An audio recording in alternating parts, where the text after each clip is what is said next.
St Teresa of Avila was an extraordinary woman who reformed her order, renewed the Church, carried out innumerous constructions and works throughout the Holy Catholic Church. But perhaps none of her works, none of her constructions were as important as a mysterious wall which was constructed by her order to be exact, in San Jose, St. Joseph, the first convent that she founded. Let me explain. St. Teresa was a 16th century Spanish nun who was not content with the lax religious life that was being lived in the convent of the Incarnation, the religious house where she had entered and professed her vows. She desired a much more perfect way of life. She wished for a convent which would raise saints. This desire in her soul was instilled by our Lord Jesus Christ, and it would cause her to found her first convent, and then to reform the whole Carmelite order, and thus give a significant impulse to the Counter-Reformation in the Holy Catholic Church. Of course, of all the convents and monasteries that she founded, perhaps the one which caused her the most suffering was this first one, named after the foster father of Jesus, San Jose, St. Joseph, founded in her own native city of Avila. This convent was not exactly constructed. Actually, St. Teresa renovated a tiny old house, which, by the way, she had managed to purchase with great difficulty to suit the necessities of a convent. This work had to be done in secret because of all the opposition that she was suffering from the clergy and the other nuns at that period. Besides, she was going through a tough time. She did not have money to undertake the reform. She did not have support among the authorities. She had to go through all sorts of difficulties. But, nevertheless, she kept up the good work. Now, she had a friend, a young widow, who was called Doña Geomar, and this good lady had given St. Teresa all her money to be able to construct a very important wall, a solid stone wall in that convent. However, things did not go as expected. After this expensive and important wall was finally built, it exploded, as though a series of cannonballs had been fired at it. This was heartbreaking because without that wall, the convent could not be completed.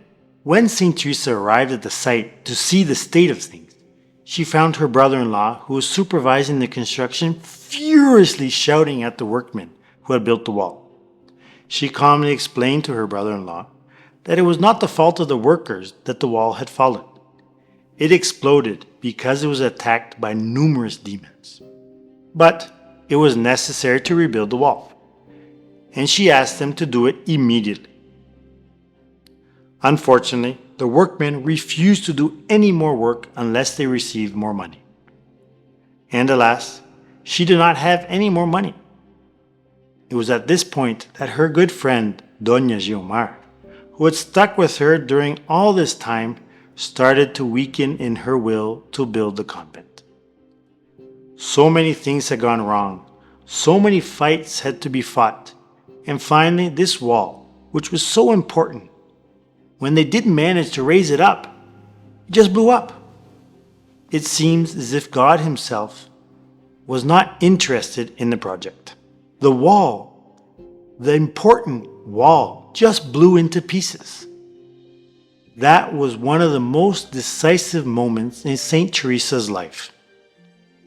If she did not build that wall, she would not found her first convent, and without that convent, there would be no Carmelite reform. But St. Teresa did not give up.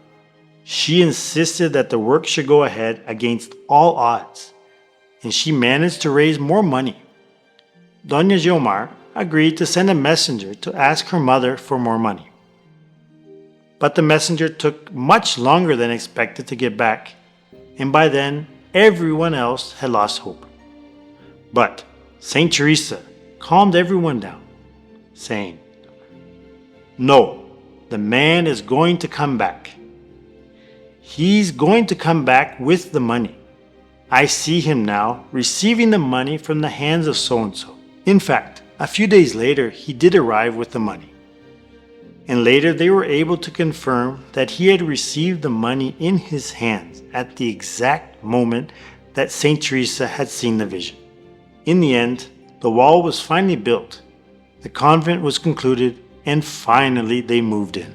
Of course, this convent was just a tiny seed. From this tiny seed sprouted the whole order of the Discalced Carmelites, which has had a very important role in the Catholic history and continues to illuminate the Church in our days. However, all of this would have come to nothing if St. Teresa had given up hope when that first wall had fallen and exploded. This sort of happening is very common in the lives of saints. But then again, it is not only in the lives of saints that this happens. It also happens in the lives of all of us who try to lead a holy life, a Catholic life. The difference between saints and us is that the saints keep going ahead when things go wrong. But unfortunately, many of us who are not saints give up. We feel that if something goes wrong, God is not with us. This theory is not true according to Catholic doctrine. What the Church has always taught through her saints and through her tradition is that whenever God takes up a cause in His hands, that cause goes through torments, goes through sufferings, goes through trials. Any undertaking which is smooth sailing right from the beginning to the day of its completion does not come from God. All the great works throughout the history of the Catholic Church had to go through severe tribulation before they finally succeeded. So I invite you to watch this other video where you will find out the incredible sufferings that she had to bear during her whole life, and to find out the secret lessons that we can learn from her story for our days. Let us all pray together that we may never give up hope doing the work of God. Thank you for watching, and see you in the next video. Salve Maria.